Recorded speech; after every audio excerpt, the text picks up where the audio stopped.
If you wanted to work in art department, I'd say draw everything, draw all the time. Like, we live or die on our ability to be able to do, like sketch on the back of a fag packet.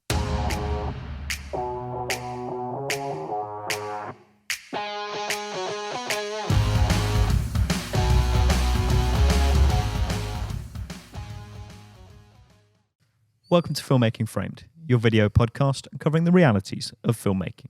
I'm your host, Daniel Hughes. And I'm your host, Tom Dexter. With us today is Marcus Levis George, Assistant Art Director with credits such as Napoleon, Mission Impossible, and Aquaman, The Lost Kingdom. Great to have you with us, Marcus. Hi, nice to meet you. So yeah, would you be able to define the role of an Assistant Art Director? So an Assistant Art Director is a slightly odd role because you're not quite an art director, but you're not a draftsperson. And so in the jobs that I work in, which is, as you've just described, high-end film and television, you can straddle this kind of divide between the two roles. So on some jobs, I will essentially be an art director in all but name, and I will be looking after the smaller sets or locations that the art department have to deal with and doing all the drawings for that, with maybe a team of a junior draftsperson or a draftsperson below me working with me to create those details. Or on larger jobs, I will be working with an art director, kind of as their right-hand man, doing all of the bigger details, working out the more intricate elements of a larger set, or maybe looking after the location that corresponds to a set build within a larger department.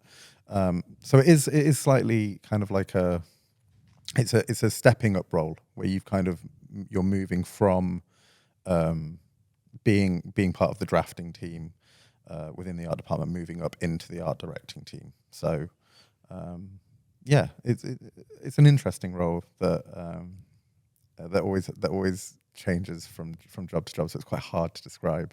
I think you'll get more of an idea of what I do as we talk about this, and I'm sure as you ask me more questions.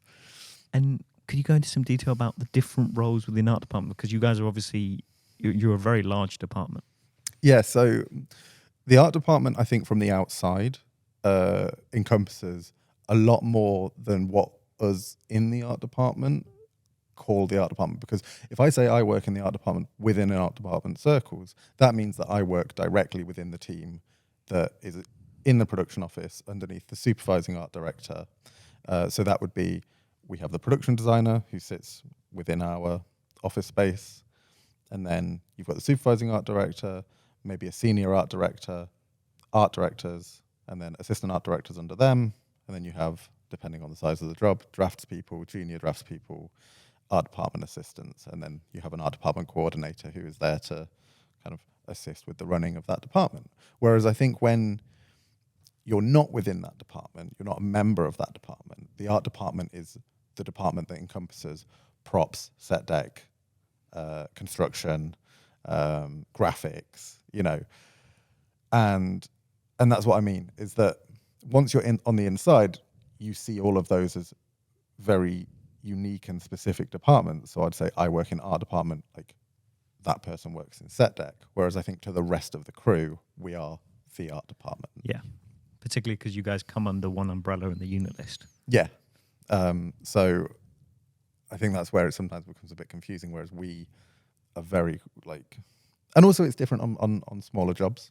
On smaller jobs, like the art department is the art department, and maybe they are doing set deck and graphics and all of those things. But on like the scale of jobs that I work on, which is typically, with budgets above 30 million, then the art department is generally a bit of a larger beast, with departments that are contained within that umbrella term. One of those, confusingly, also being called the art department. What does your kind of day-to-day look like as an assistant art director? So that changes depending on where we are in the schedule of a job. Okay, break it down.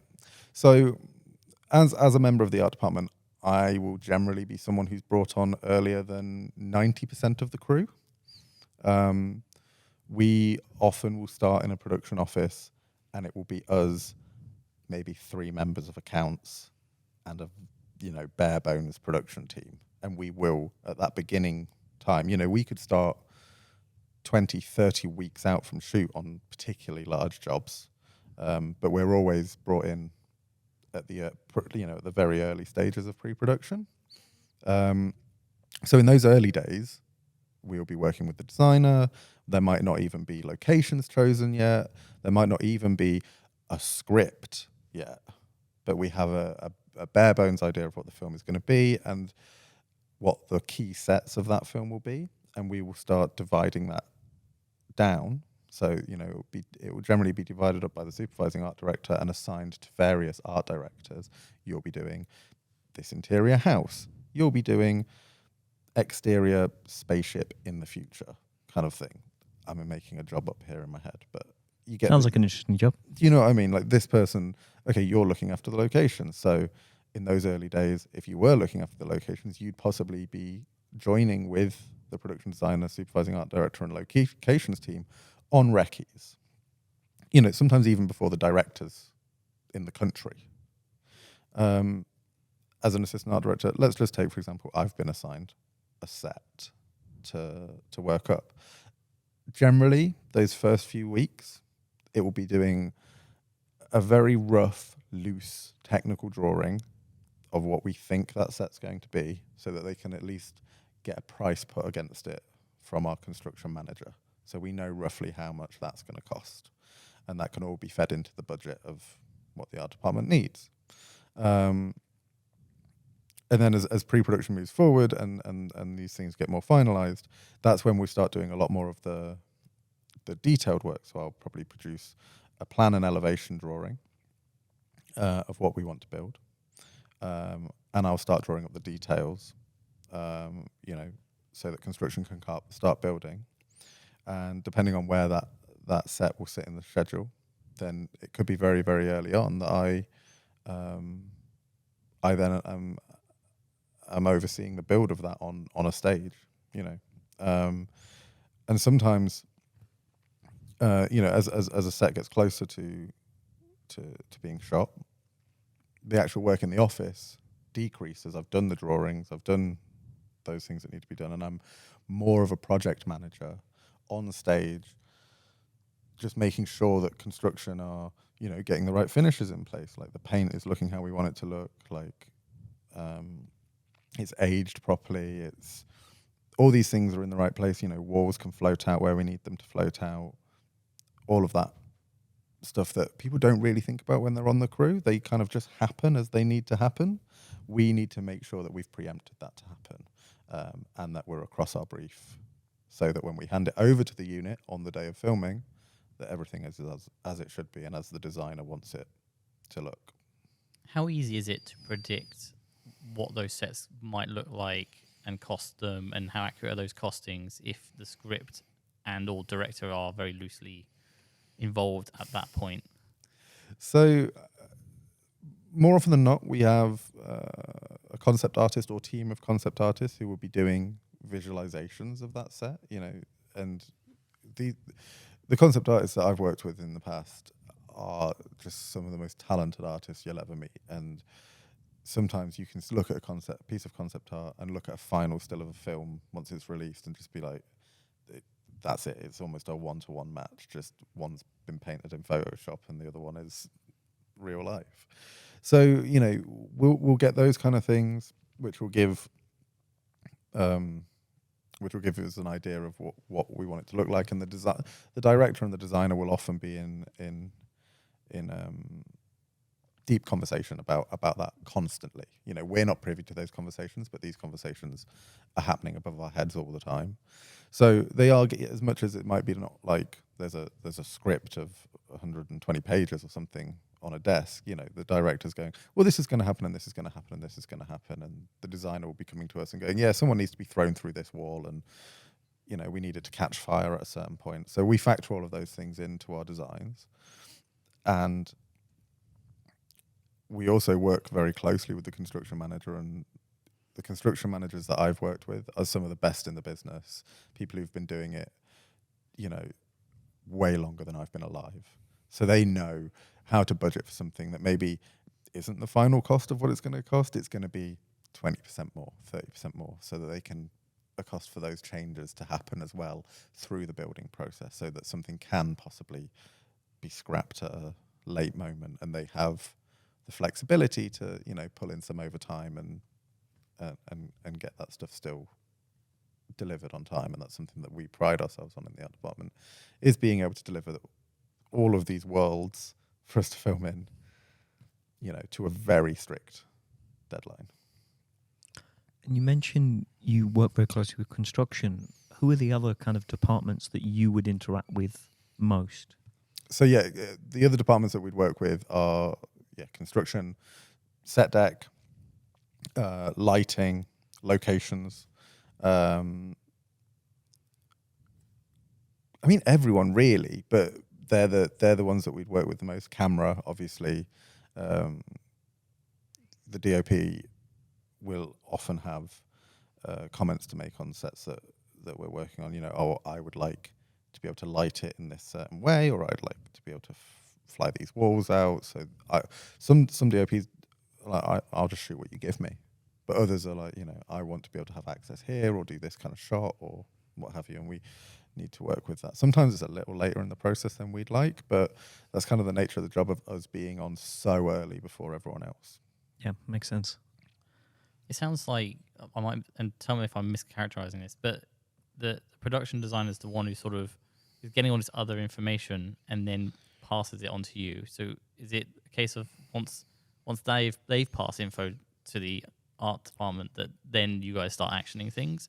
Or basically my question is, if you're getting the DOP having an opinion on something and the lighting people and locations, and how do you as a department manage all that flow of information before you action something? So that generally, again, I'm generally only privy to the conversations that are relevant to the bit that I'm working on. The supervising art director has a large part in being that main port of contact within the art department. I mean, just to do a quick aside of who the supervising art director is. The supervising art director, more often than not, is an incredibly experienced art director, someone who's worked their way up from being an assistant many years ago to, having been a senior art director, or at least an art director. So they have the full knowledge of how to build and look after sets, but then they've made the decision to take that step up to supervising art director, which is somewhat seems like a bit of an incongruous step to take, because you spend your entire career, working and drawing and being really creative, and then you're the person who's hiring and firing the art department. You're the person who's looking after the budgets. You're the person who's looking after the schedules, and it's a very political, very organized role, where this person is basically that main conduit for all of this information. Stunts coming to them going, I want to, we want to have a rehearsal on this set, and the supervising art director being the one to go, okay, well, I'll build that into my schedule, and special effects also going, but we need to test these particular elements. Okay, that goes into the schedule as well. And that does happen with the art director or the assistant art director as well, depending on the assistant art director's level of responsibility. But it's the supervising art director who's got this kind of like all-seeing eye, and is the one who I sometimes think makes or breaks whether or not an art department is running smoothly. A lot of the time the supervising art director is protecting his department, his or her department, from some of the larger stresses that are coming from all the chaos that can come from just making a film with so many moving parts. Exactly. I don't think it's a role I could do. I'll say that now. That's not a role that I aspire to, just because I know the type of person I am. And I'm always, when I work with a good supervisor, I'm in awe of, how they manage to keep that together. And go into some detail about what are the qualities that make someone a really strong supervising art director. So a really strong supervising art director is, as I mentioned, they're the people who are able to like hold all of this stress that's being put on them and pressure that's being put on them externally from other departments, from the producers, from the director, from the designer, you know, because designers can be particularly demanding or difficult to work with sometimes, particularly if they're, you know, not someone that you've worked with before, or particularly if they're someone who's come from another country's way of doing things, because other film industries in other parts of the world do things differently. And sometimes they can be a bit put out by the fact that we do things slightly differently. And sometimes that stress lands entirely on the supervisor. But I think also a supervisor is someone who understands that their team are a team of professionals who can do their jobs and treats us as such in a friendly and patient manner. I think the worst supervisors I've worked with, and obviously I'll never name any names, but are the ones who allow their stress to be taken out on their team. And I have worked with people who, you know, it's not been a particularly pleasant experience to work for. Fortunately, that's been once or twice in my entire career. But, you know, the people who I have worked for, that I've enjoyed working for, like, you know, you'll go above and beyond for them because you want to do a good job. And if they say, you know, look, I'm sorry, mate, we need you to work until 8, 9 o'clock tonight, but you can leave 3 hours early in a week or so. Like, you know, once this big push is over, you'll get those hours back. Or just the kind of person who understands that, you know, maybe you need to go for a doctor's appointment and so you'll be in 2 hours late one day. And they won't ask you to write that on your timesheet or like pay it back because they know that there's that push and pull of, I'll ask you to come in 2 hours early one day, but I'm letting you come in 2 hours late now. You know, and it's this professional understanding. They're the best people to work for. Yeah, absolutely. And they're that kind of protection that, as you said, that the stress kind of ends with them, so it means that the people below them are able to focus on their work. Yeah. And same question for what makes a phenomenal assistant art director.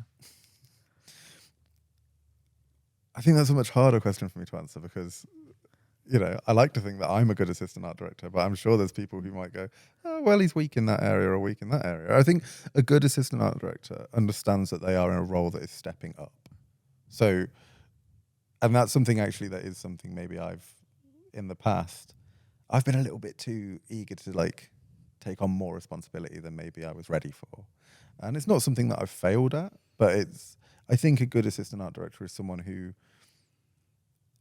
recognizes that they have the experience to be in that role now.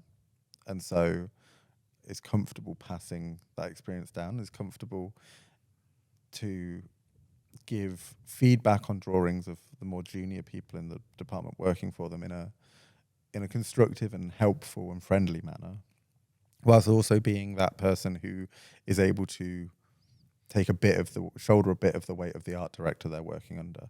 I think it's slightly different. Like, you know, I've had roles on previous jobs where I've just kind of been given my own set to work up and that's great, you know, and I think that's what every assistant art director wants, is to be given that extra bit of responsibility and kind of go, well, you're an assistant art director, but you're art directing this bit.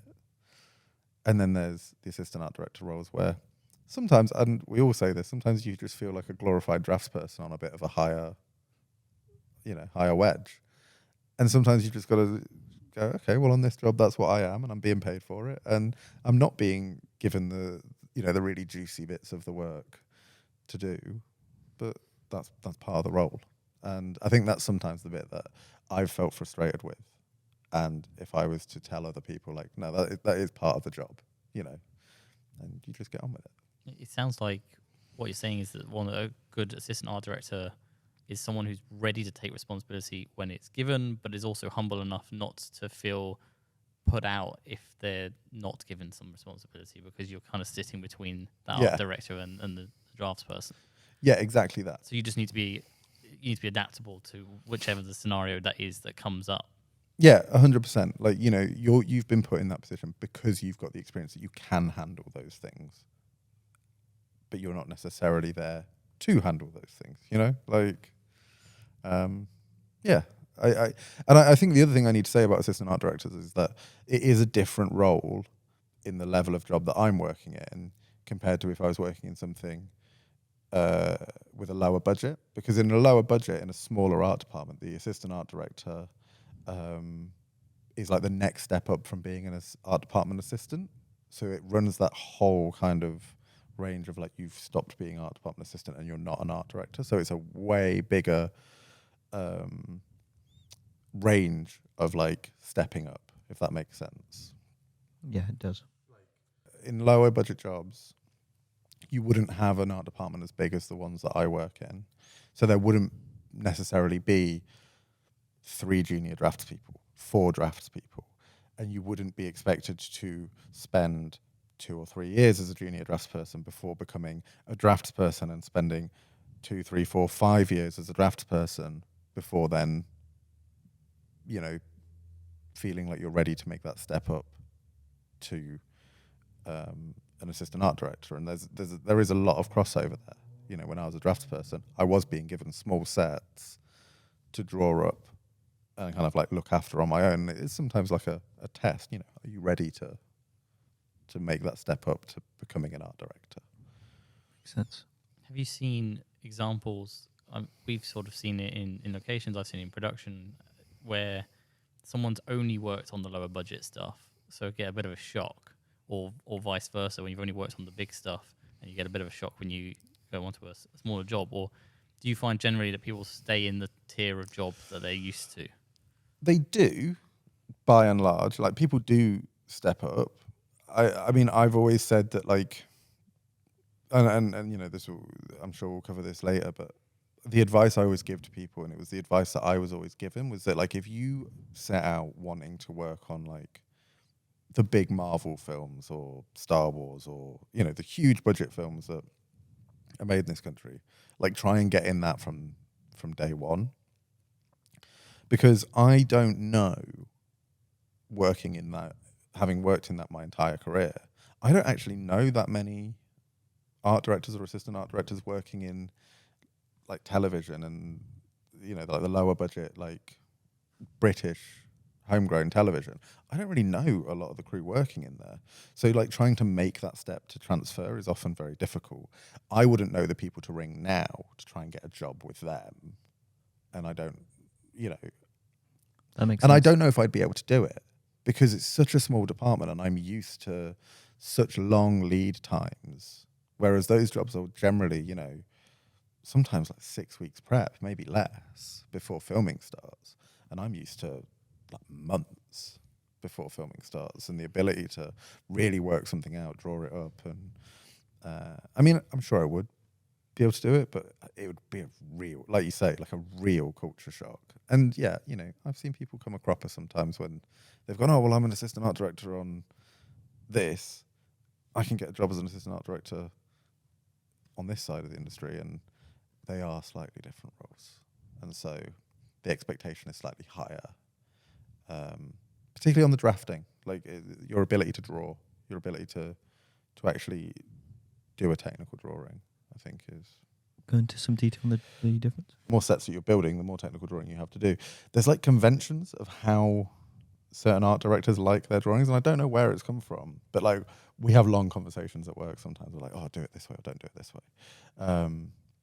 And you sometimes find that those conventions are so different in other parts of the industry that they'll be picked up on something that they don't think they're doing wrong, and they're not doing wrong. It's just like, that's not the way we do it. Yeah.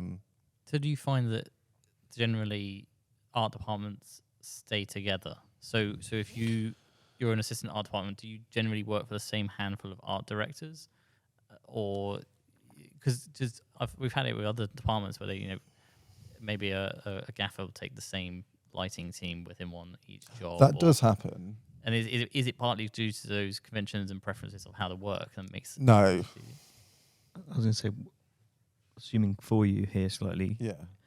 because the gaffer doesn't tend to be on the job that much into prep, so he goes shoot to shoot. Whereas if you're so far into pre-prep, then I'm guessing just like with locations, for example, if I'm a supervising location manager, I will start a number of weeks ahead of anyone else in my department. And so it means that my guys, the people I work with, have to get other work while I'm in pre-prep, and then I pick them back up as we get closer to prep. Yeah, like you're not. Yeah, like it's very similar. There are some teams that have managed to stay together for years, and I don't quite understand how they manage that sometimes for that exact reason. I think sometimes it's a supervisor being particularly like adept at, keeping people together and sometimes making that effort to like keep in touch with their team to bring them back in once they've got that job.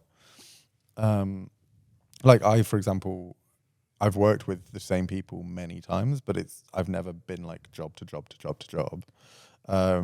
Whereas there are other teams that like there are certain art directors, supervising art directors in the industry where like you hear that they're getting a job and like the conversation is like, well, if I've never worked for him, so I'm probably not going to get that job because they hire their team. Yeah. And if they've got an opening, then maybe you'll slip in there. But yeah, they like keep a very close knit team. And then others hire almost an entirely new team every time. So, yeah. I wonder if we could talk a bit then about how you first got started in the industry. What was your first job and first role? How did you find it? And how that process went? So I've always wanted to do this job. Like I didn't know it existed in this country for a very long time, but I've wanted to do this job since I was about 7 or 8 years old.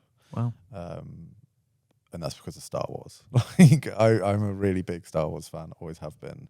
And I got given for my 7th birthday The Art of Star Wars Episode 1. And I used to like flick through that book and see the art department models and the concept art and just remember thinking like, this is a job. Like this is someone's job. But then obviously you hear about Hollywood, and that's all you grow up knowing about is Hollywood. So I didn't know that Star Wars Episode 1 was made in Leavesden Studios. And then as I got older, my dad did a bit of work at Nottingham Trent University, and so would take me to the degree show when I was a teenager. They'd have the degree shows for all the School of Art and Design at Nottingham Trent because I grew up in Nottingham. And one of the courses was design for film and television, and it had art department models and technical drawings and concept art and storyboards and stuff. And I remember just thinking like, oh my god, there's a degree that does the thing I've always wanted to do. And the more I looked into that, they were like, yeah, like films are made here. The Harry Potter films were made here. Like this film was made here, that film was made here. And I realized that there was actually an industry, that wasn't Hollywood. It was this. It was the British film industry. So yeah, I went to art college and I did that degree, and they were quite good at pushing us to do work experience, and that's something that I always say like was the thing that made the difference. I did a 3-year degree and I loved my degree, and I go back there and I try and help out where I can with the students that are coming through now.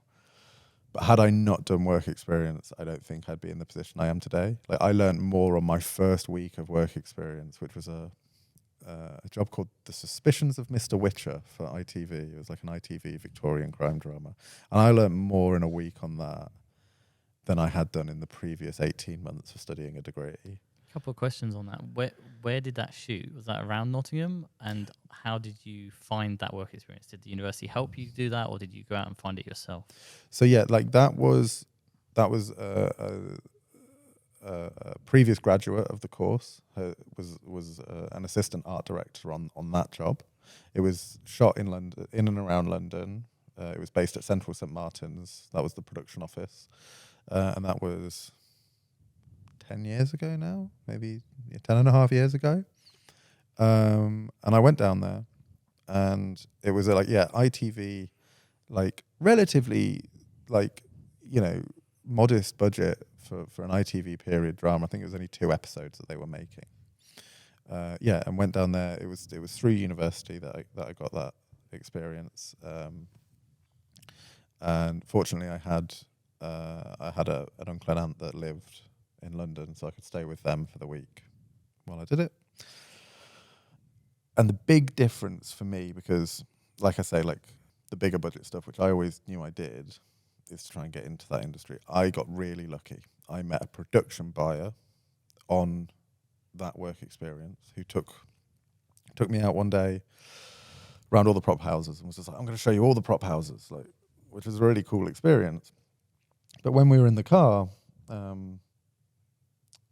he had a script on the back seat, and it was a script for Alice Through the Looking Glass, which was the Disney film, the sequel to Alice in Wonderland. And actually, I was with someone else on work experience. I was actually with my wife on work experience. We both studied the same thing, and we did work experience together when we were literally we just started going out. So I'm glad that worked out. But she was sat on the back seat, and she was like, "What's this script?" And he was like, "Oh yeah, I'm just doing this job as a job filler. That's the one I'm going on to next." And I just cheekily turned to him and went, "We get work experience on that?" And he said, "Yeah, look, here's my email address. Email me all summer, pester me, be tenacious about it." He got his work experience on that, and then I got more work experience on larger films because I realised that was the way to make contacts to get in. And then eventually I graduated, and as I was graduating, I got some work experience on a film called The Nutcracker and the Four Realms with a supervising art director, Stuart Kearns. He had come to see my degree show that was at Pinewood.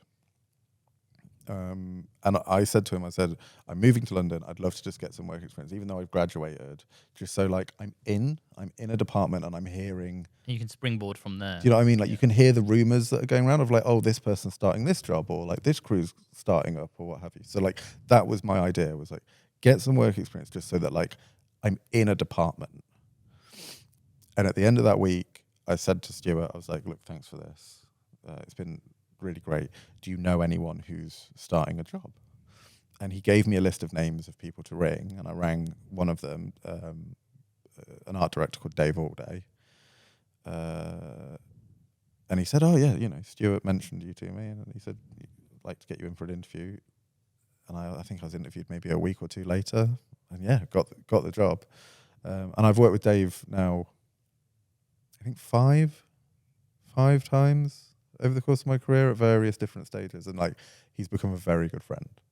He's not just the person who gave me my first job or the person who was my boss. He's someone who I really feel I can go and talk to about pretty much anything now. And yeah, I feel really fortunate to have met him, and he's really helped me through every step of my career. So that's how I got into it. It did, just for the sort of nervous students who are unsure, was the work experience paid, or you do it off your own? The first work experience I did was not paid with ITV. While you're a student, yeah. No, it wasn't even while I was a student. I don't know if it was I don't know if this has changed now, but I just didn't. It was just the expectation that it wasn't paid. Yeah. I then, following on from the Alice Through the Looking Glass work experience, which did pay me a little bit because they got us in on a weekend to do some just dressing, set dressing. And they were like, well, we need the hands and you're doing work, so give us your bank details and we're going to pay you a day rate for that. So I did get a bit of money for doing that. And then I got work experience on Star Wars Rogue One. I was an art department intern on Star Wars Rogue One. And I got there and they went, oh yeah, fill out this form for your fee. And I was like, sorry, what? They were like, you're being paid for this, which was mind-blowing at the time, because I was like, I mean, I'd have probably stabbed my grandma for this. Do you know what I mean? This is now a dream. Now I can buy her a treat instead. Yeah, do you know what I mean? This is a dream come true. Yeah. And they were just, but nowadays, recently, I've not known of work experience not be paid, particularly in the larger budget stuff. I did hear that there was some kind of legal case that caused this to happen a few years ago, in the States. And so it has become more policy. But generally, yeah, I think the going rate's at least 300 quid a week for work experience. Yeah, I think that's true of all the big jobs. When I started out, again, about 10 years ago, I was doing a lot of free work, but it was on commercials, music videos, pilots for comedy, those sort of things. But yeah, I imagine big Disney productions and studio productions probably do have to pay something. Yeah. I think it would be even more.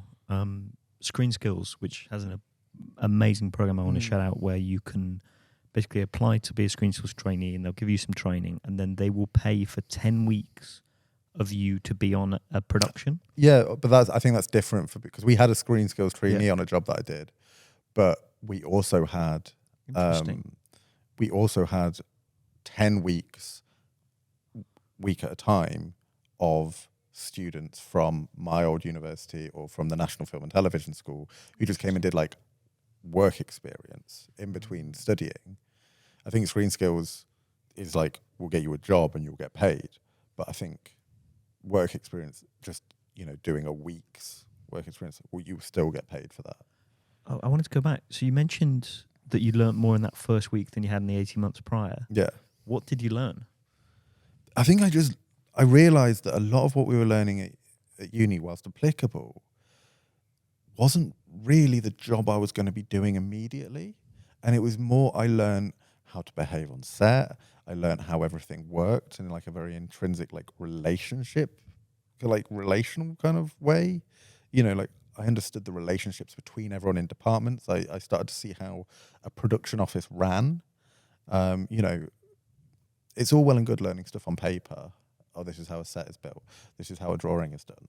This is how, we storyboard or something like that. But I saw all of that come together in 1 week, from being on set at 6 a.m. to, seeing even just like how quickly you have to adapt on something. So like, let's say this was like a Victorian crime drama, and it was like turning up at Lincoln's Inn one day for the shoot, and despite locations having put signs up for the past week to say like, don't leave your car here, there was a BMW left in the middle of the street.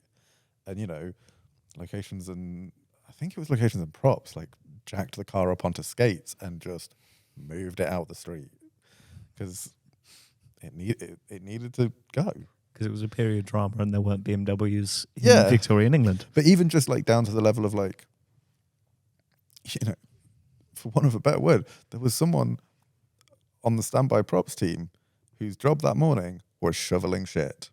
They were literally, they had a bag of manure. And there were horses? There were horses, but they were also using it to cover up manhole covers. Smart. Just like put a pile of horse poo there. That looks right. And you don't see the drainage system anymore. You suddenly learn that you'll never watch TV in the same way again. Yeah, that is a sacrifice that I don't think is a warning that is offered to people before they join the industry. But you will be like, oh, I know what that is. Oh, you will. I bet they. And you your will never partners watch a Victorian period drama ever again in the same way, because you will see the same 5 locations. If it's set in Victorian London and it's filmed in this country, you will see Greenwich Naval College, Chatham Dockyard, Luton Hoo, Lincoln's Inn Fields. Which always makes it funny when the director's like, I want us to film at places that no one else has filmed, but it also needs to be hundreds of years old. And you're like, you realise there's only like 5 of them. Yeah. And so I'll be watching Enola Holmes, or I'll be watching Napoleon, or I'll be watching, even if something's set in revolutionary France, watch Les Mis or watch Napoleon. They've both filmed at Greenwich Naval College.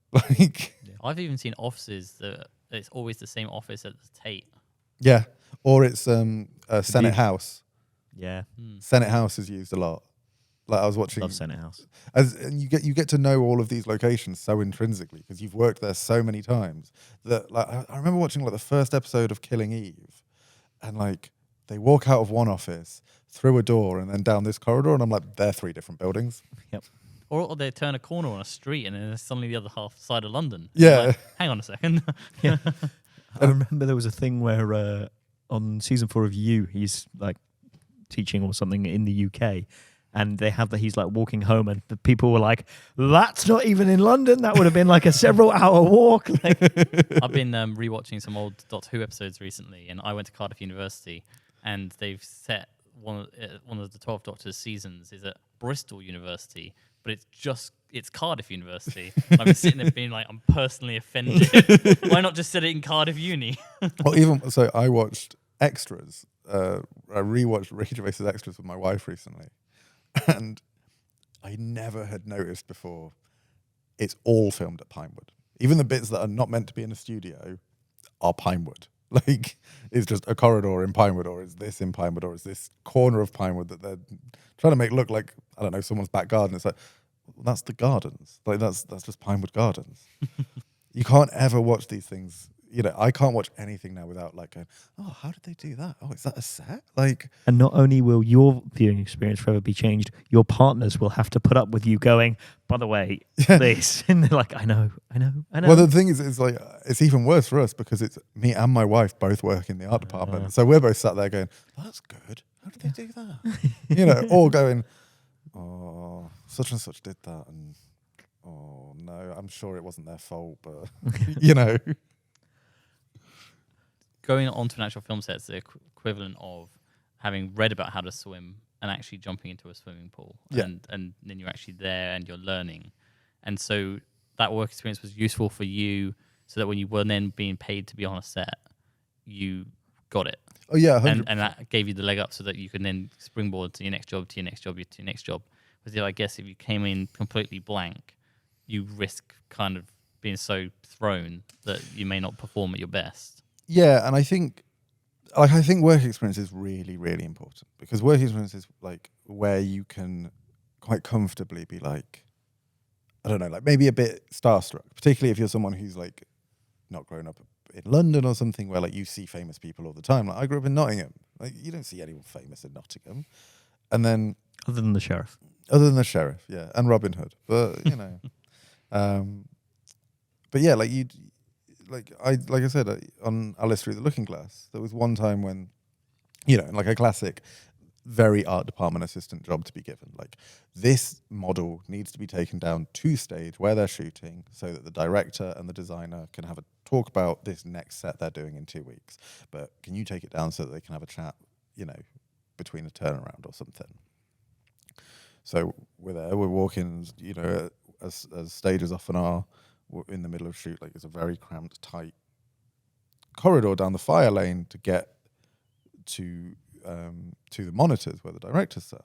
And it's me and the art department assistant kind of holding the model like that. And then we're walking down the fire lane, and there's a bit of a backlog, and we all have to stop for a second. And I turn to my left, and Johnny Depp stood next to me. And like, it was in that moment where I was like, oh yeah, like this is just work. Like you got to be cool. You can't be going like, oh my god, there's Jack Sparrow, or you know, like you just got to be like, cool. I find it especially funny when I've done dailies work. So you're going on a set, and sometimes I don't even know what the job is. I'm just working for someone I know, and I did a job, and Hugh Grant was in it. He just walked past me and I went, oh, I guess this has got Hugh Grant in it. Yeah. And then you have to just carry on with your job and act professionally. Yeah. Well, because the thing is it's work for them and it's work for you. Like everyone's at work on that day, you know. Like just get on with your job.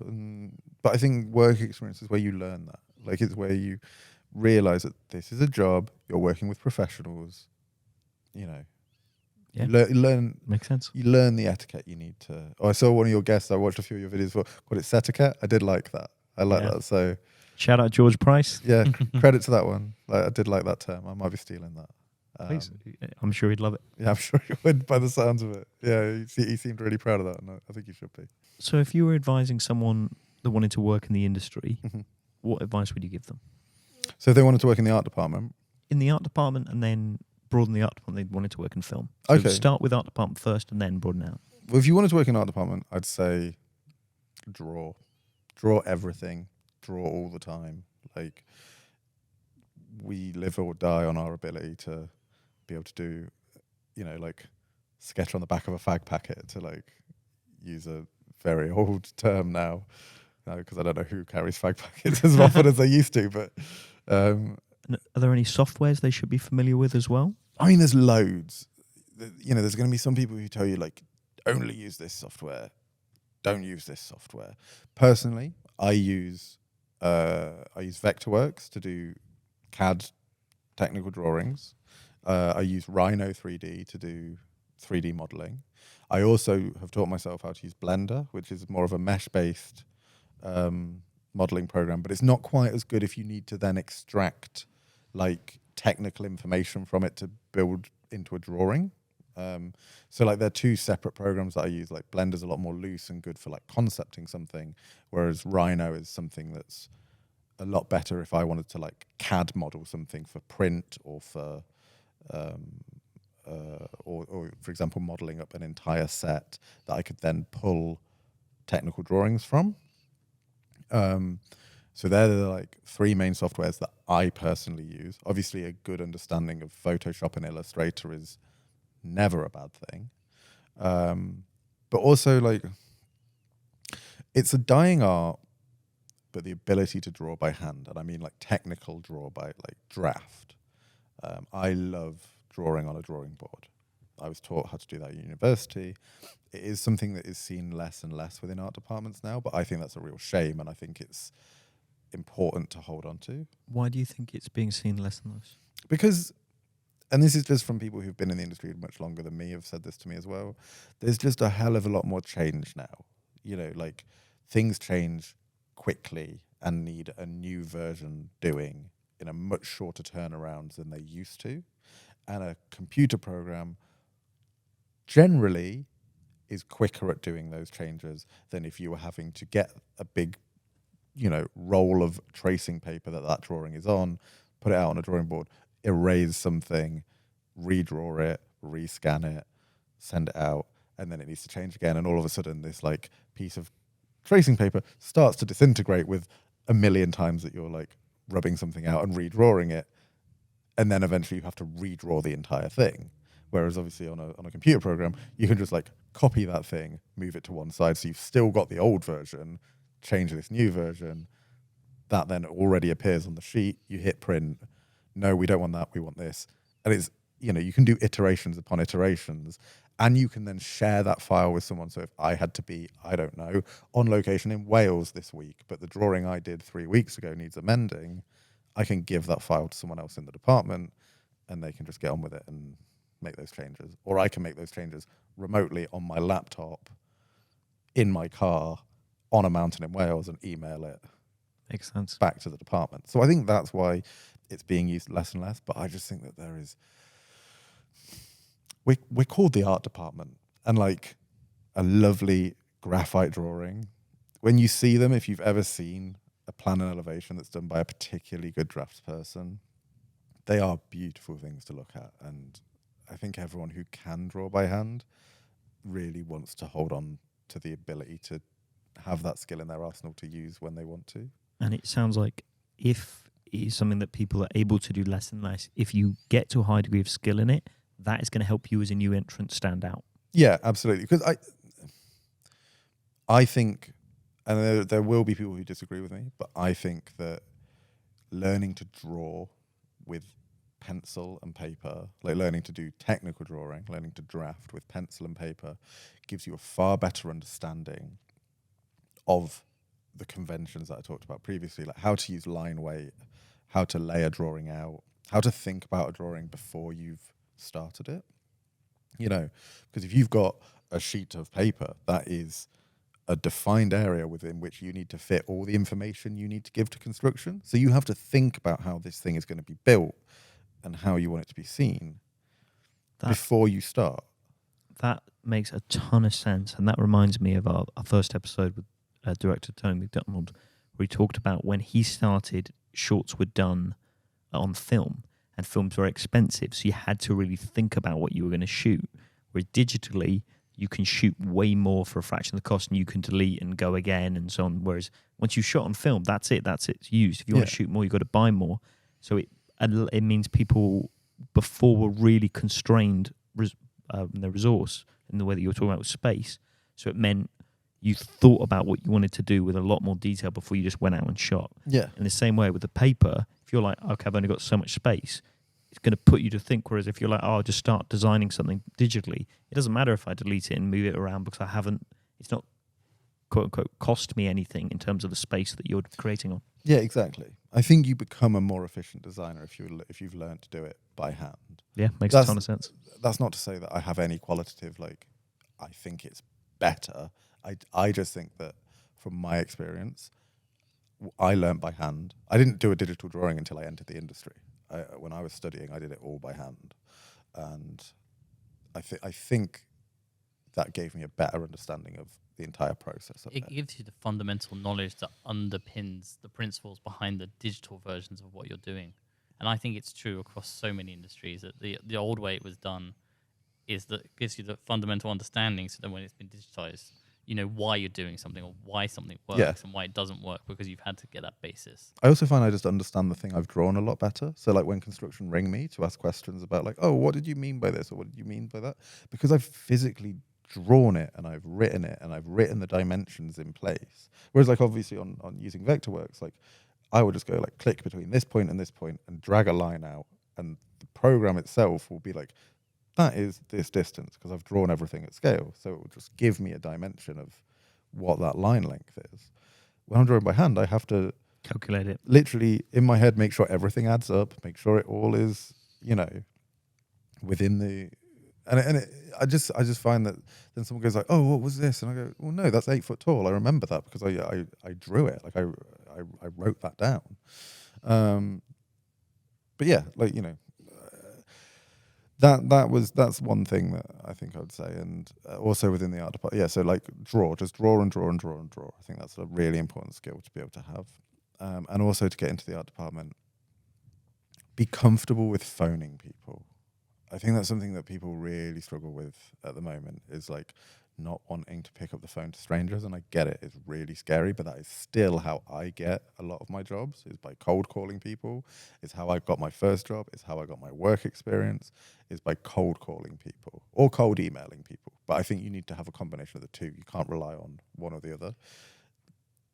Yeah, I think you're right on the money. And people are like, oh, what if they don't want the call? And it's like, having been in the position where both caller and callee, it's like sometimes you're busy and something like, sorry, I ain't got time for you right now. All the best. What? But it is incredibly rare that would ever be so annoying that you're like, well, I was going to hire this person, but they tried to call me.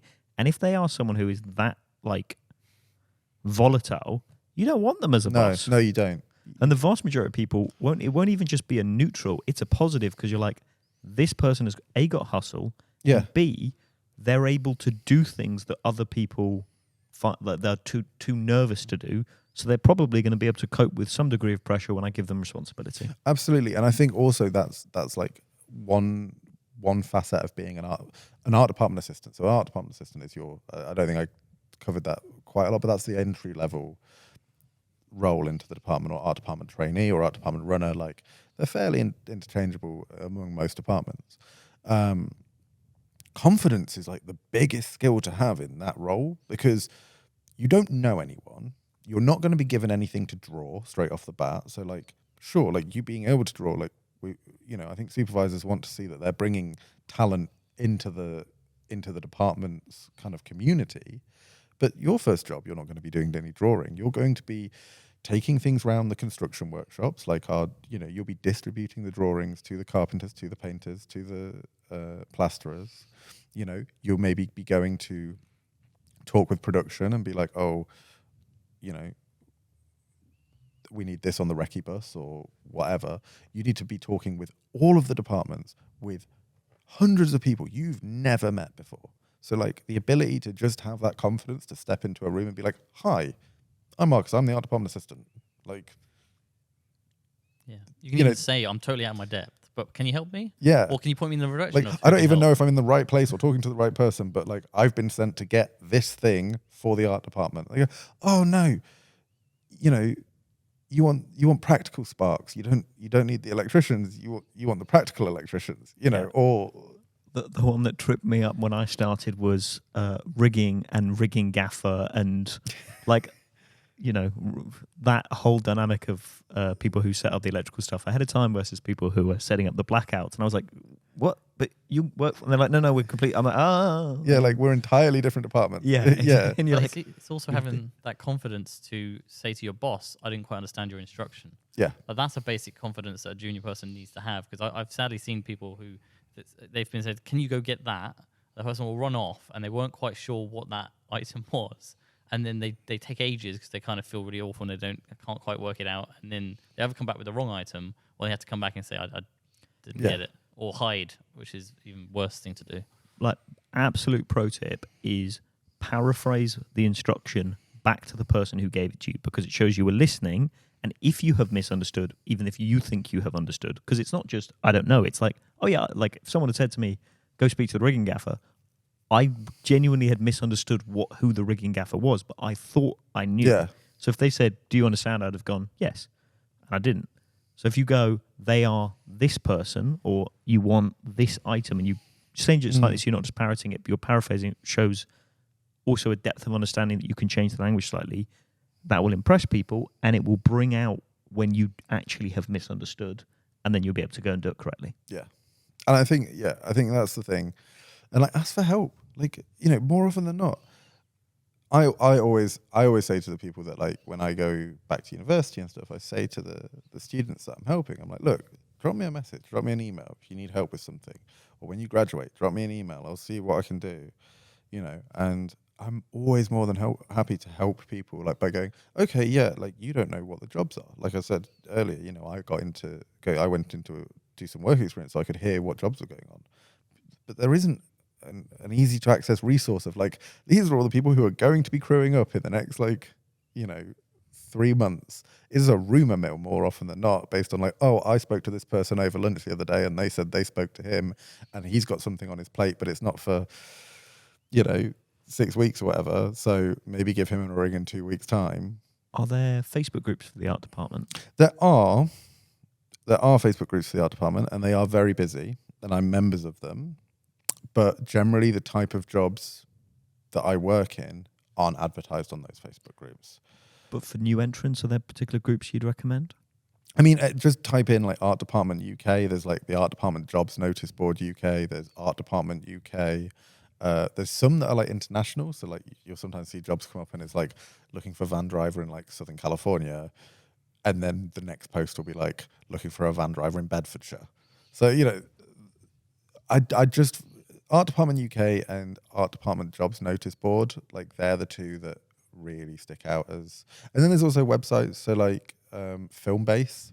So Filmbase is I think they're expanding more to other departments, but currently it's for, like, art department, set deck, and I think props. Interesting. I think props and graphics. And you pay a fee. It's like, I think 25 or 35 quid a year.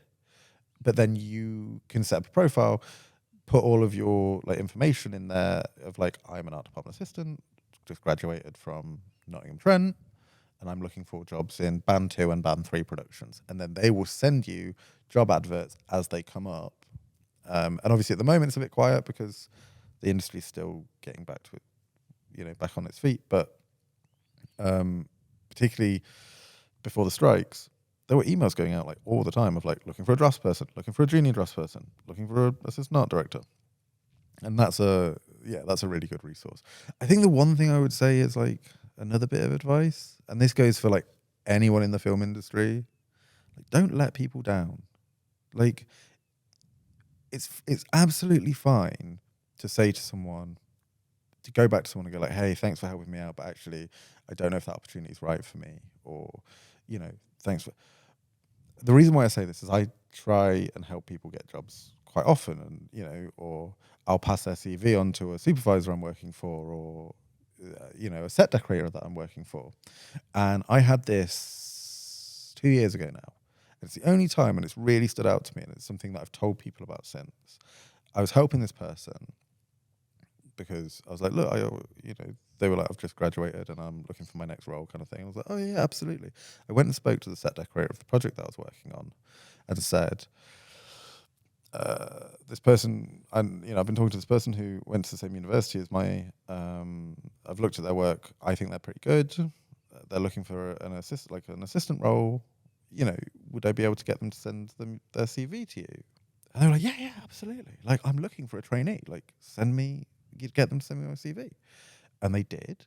And they had a conversation. And the set decorator was like, I'm going to employ this person. And then they stopped replying to emails.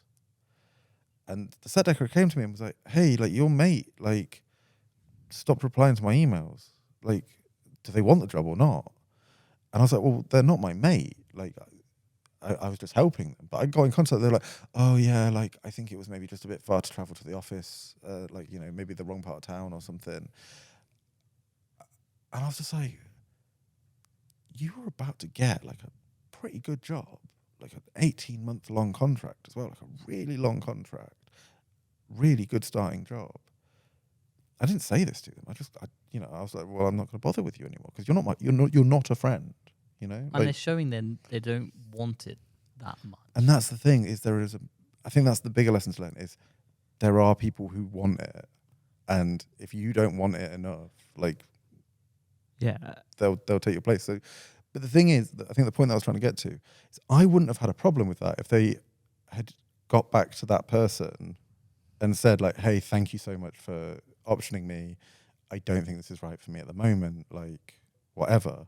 Thank you for your time. Thank you for your time and everything. But they just kind of went cold, and that reflected badly on me. And I was trying to help someone, and so I won't help that person again. It's not stop me helping other people, but like, I just think, yeah, there's so many people who will be so grateful for the opportunities that they get that you need to be one of those people and not, because I remember that person now, you know, like I'm telling this story now because I remember it. And I really think you're right that you have a responsibility to apply and turn up on time and all those things generally. Absolutely true. But there is another level to which if you have been given an opportunity to put to someone, because if you don't perform, and it doesn't mean if you make mistakes are part of learning, all that kind of stuff, but you don't perform in that kind of way, you don't respond to say, I'm not interested in it. So it's like, you've now hurt the person who was trying to give you a leg up's career for nothing. Yeah. So it's like, you know, it'd be one thing if she had applied for it and then gone, actually, I've been offered it, but I don't want it, or he or whatever.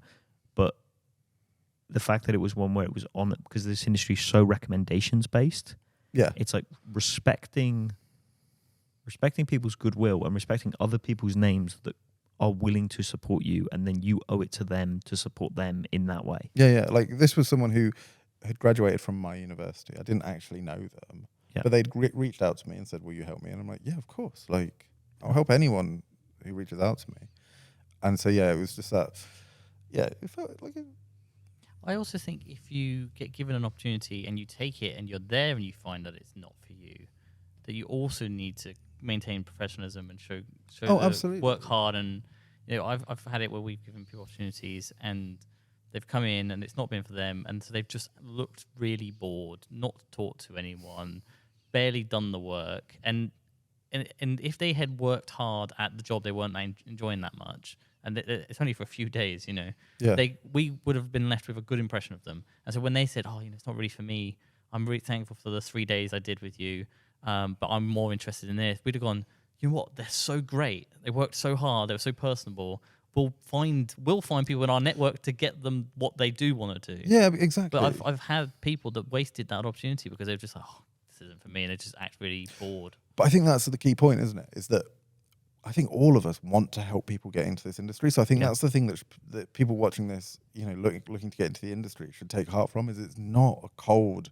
and cruel industry. Everyone that I ring and I cold call, or everyone I rang and cold called when I was trying to get in, were like the most helpful people. Like, genuinely, you know, oh no, sorry, I don't have an opportunity for you at the moment, but feel free to send your CV and portfolio over. And if I get a spare moment, you know, I'll happily give it a look over and some comments and things. And I think the other thing to say to people as well is, like, be tenacious. Don't take that first rejection to heart, because there's going to be a million more coming, but there's also going to be like a million acceptances as well. There's so many jobs. It's not like one option fails and that's the end of your career. Like, yeah, absolutely. And I'd say the biggest thing if you get employed is your relationships. Ignore that. The second biggest thing is your timing. So if someone is at that moment looking for an art department assistant, and all the regular people have been stepped up and they don't want, and you get your CV in front of them, they're gonna be like, oh, fantastic, I'm looking for someone, great. Whereas if you apply a week after that, then, well, your CV looks great, but I've filled the role. And so the way you get timing is through volume. Yeah, but it's also through through like exactly like you said, like don't sleep on any, like if you get a tip off about a job, don't be like, oh okay, like wicked, I'll send an email like tomorrow or something. Like as long as it's within work hours, I generally say don't try and contact people outside of like 8 a.m. till 6 p.m.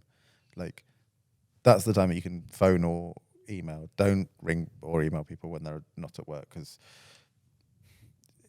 it's not even that it will be received badly. I think it's just the fact that like they're less likely to see it and it's more likely to get buried in their inbox.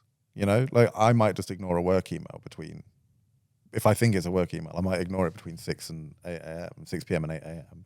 So then by the time I get up at 8 a.m. and start looking at my emails, like you're 7 down the list, you know? And like, then when you get to it, you've got a million other things to do. So you'll just be like, okay.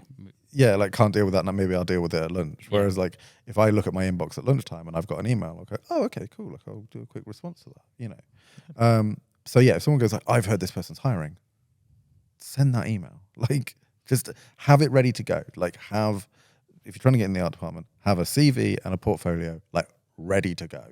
You know, ring someone. Hey, are you looking for someone? I am actually. Would you mind sending your CV through? Send the CV, send your portfolio. Like as soon as possible after that phone call. So, you know, thanks for your time just now. It can be minutes where they go, well, we're looking to hire someone into like a WhatsApp group or a Facebook group, and then they're filled. Yeah. Minutes later, you know. Yeah, top tip. Any work Facebook groups or WhatsApp groups, turn on all notifications. Yeah, I mean, and like the same with Filmbase that I mentioned earlier. Like I have seen job adverts go out and be retracted within half an hour because they're like, with the volume of emails that we got in that half hour. Yeah, hasn't even been filled. We no longer want more CVs to analyse. Yeah, like we've got enough, you know, and it's half an hour. Like it is one of those things of just get in there. So I'm curious, what is the best piece of advice you've ever received? The best piece of advice I ever received. Doesn't need to be film related. Well, the best piece of advice I ever received that was film related was from my first supervisor, who on my first day looked me dead in the eye and went, "Don't fuck it up."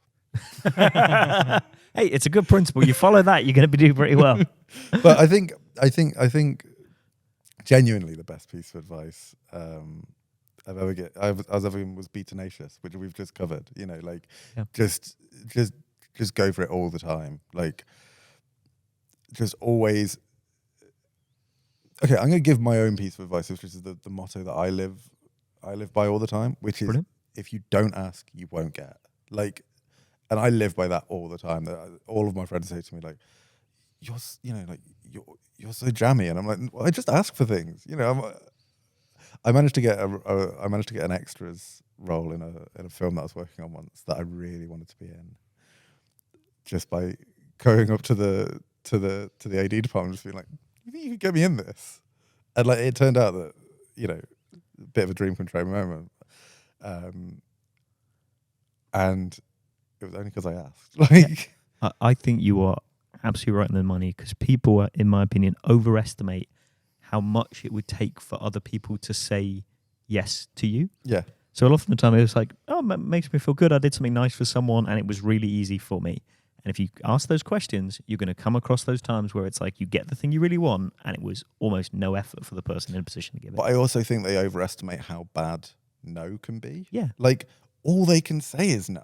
And like more often than not, I think people think that a no is also going to be like no, and that person's clearly like an abject moral failure. Whereas it actually is like, Yeah, that's a bit of a cheeky question. No, of course you can't.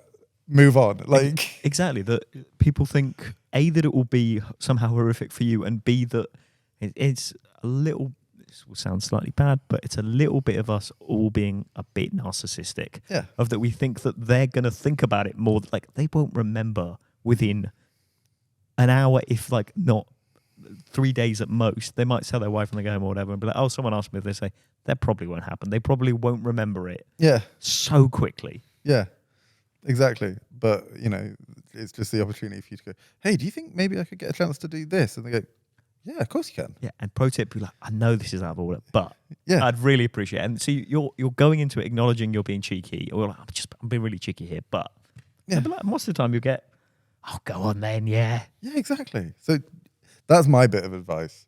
Yeah. The bit of advice I'd pass on to everyone is if you don't ask, you won't get. Brilliant. Thank you so much for coming in. Thanks for having me.